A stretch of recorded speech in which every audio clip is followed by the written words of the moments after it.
వైఎస్ఆర్ జిల్లా పులివెందుల్లో ఇవాళ రెండవ రోజు వైఎస్ జగన్ పర్యటించనున్నారు. రాజారెడ్డి హాస్పిటల్ ప్రారంభిస్తారైనా అత్యాధునిక సౌకర్యాలతో రాజారెడ్డి ఐ సెంటర్గా నూతనంగా ప్రారంభం కానుంది. దశాబ్దాలుగా పులివెందుల ప్రజలకు వైద్య సేవలు అందించింది రాజారెడ్డి ఆసుపత్రి. ఈ హాస్పిటల్లో పనిచేసే రూపాయి వైద్యుడిగా పేరు తెచ్చుకున్నారు డాక్టర్ వైఎస్ఆర్. నేడు ఆధునీకరించిన ఈ హాస్పిటల్ను వైఎస్ జగన్ ప్రారంభిస్తారు. తక్కువ ఖర్చుతో అత్యాధునిక సౌకర్యాలతో కంటి వైద్య సేవలు అందించనుంది రాజారెడ్డి ఆసుపత్రి. ఈ అంశంపై అప్డేట్స్ మా కరెస్పాండెంట్ శ్రీనివాస్ అందిస్తారు.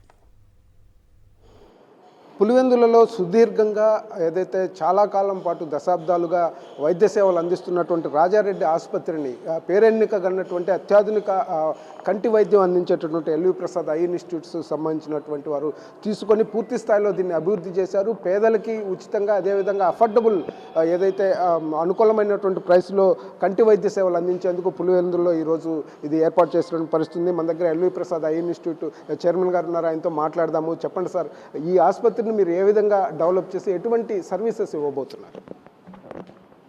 మేము గత దగ్గర 30 సంవత్సరాల నుంచి కూడా గ్రామీణ ప్రాంతాలకి సమగ్రమైన నేత్ర చికిత్స తీసుకెళ్లాలని ప్రయత్నం చేస్తున్నాం. ఈ ప్రయాణంలో 3 రాష్ట్రాల్లో ముఖ్యంగా మేము నేత్ర కేంద్రాలు స్థాపించాం.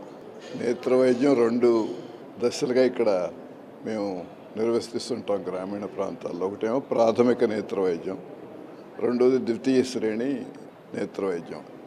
ఇప్పుడు పులివెందుల ద్వితీయ శ్రేణి నేత్ర వైద్యం అనమాట. అంటే ఇక్కడ 100కి 85 నుంచి 90% నేత్రానికి సంబంధించిన అన్ని సమస్యలు కూడా ఇక్కడ పరిష్కారం వస్తుంది. ఇక్కడ బాగా శిక్షణ పొందిన నేత్ర వైద్యులు ఉంటారు.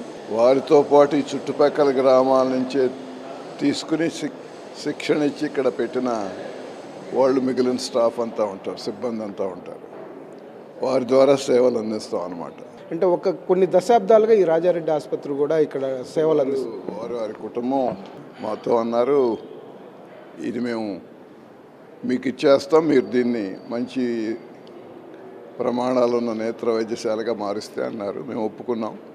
సో అది ఈ రోజున వారి సహకారంతో ఇది ఒక మంచి ప్రమాణాలు ఉన్న నేత్ర వైద్యశాలలాగా అయిపోయింది. ఇప్పుడు మాకు 3 రాష్ట్రాల్లో కలిపి 308 ప్రదేశాల్లో మా కేంద్రాలు ఉన్నాయి. ప్రాథమిక, ద్వితీయ, తృతీయ శ్రేణి కేంద్రాలు.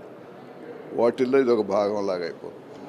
అంటే ఈ చుట్టుపక్కల 5 లక్షల జనాభాకి కంటికి సంబంధించిన ఏ సమస్యలున్నా ఇక్కడ వారికి సేవ లభిస్తుంది. డాక్టర్ వైఎస్ రాజశేఖర రెడ్డి గారు స్తోమత కలిగిన వారు కొంత డబ్బు ఇస్తే స్తోమత లేని వాళ్ళందరికీ మేము ఉచితంగా చేయగలుగుతాం. డాక్టర్ వైఎస్ రాజశేఖర రెడ్డి గారు ఇక్కడ రూపాయి వైద్యుడిగా మంచి పేరు తెచ్చు ఇదే ఆసుపత్రిలో, దాన్నే మీరు ఇప్పుడు డెవలప్ చేస్తారు. అప్పట్లో రూపాయి తీసుకొని చేశారు, ఉచితంగా చేశారు. అది మీరు అన్నట్లుగా స్తోమతను బట్టి చేసిన పరిస్థితి. భవిష్యత్తులో ఏ విధంగా మీరు పేదలకి సహాయం అందించారు? అదే రాజశేఖర రెడ్డి గారు మాకు మంచి మిత్రులు కూడా ఆ రోజుల్లో. ఆయన మొదటి నుంచి కూడా ఆయనతో కలిసి రాష్ట్ర వ్యాప్తంగా కూడా కొన్ని కార్యక్రమాలు అప్పుడు ఆ రోజుల్లో చేసాం మేము హైదరాబాద్ నుంచి. సో చెప్పాను కదా, ప్రతి ఒక్కరికి ఎవరైనా సరే ఏ కంటి జబ్బు అయినా సరే రావచ్చు. వాడు డబ్బు ఇచ్చినా ఇవ్వకపోయినా వారికి ఏం సేవ అవసరమైతే చేస్తాము. ఇది పరిస్థితి. డబ్బు ఇచ్చినా డబ్బు ఇవ్వకపోయినా స్తోమతను బట్టి పేదలకు కూడా పూర్తి స్థాయిలో వైద్యం అందించేటుంది. అత్యాధునిక వైద్యాన్ని అందించేందుకు ఈ రాజారెడ్డి ఆసుపత్రిని ఎల్వి ప్రసాద్ ఐ ఇన్స్టిట్యూట్గా మారుస్తూ సేవలు అందించడం. గ్రౌండ్ లెవెల్కి కూడా ఇక్కడ చుట్టుపక్కల ఉన్నటువంటి గ్రామాల్లో కూడా వెళ్ళి క్యాంప్స్ నిర్వహించి వాళ్ళకి వైద్య సేవలు అందించేటువంటి కార్యక్రమం చేపడతామని చెప్పేసి చైర్మన్ గారు చెప్తున్న పరిస్థితి అయితే స్పష్టంగా కనిపిస్తుంది. కెమెరామెన్ రాముతో శ్రీనివాస్, సాక్షి న్యూస్, కడప నుంచి.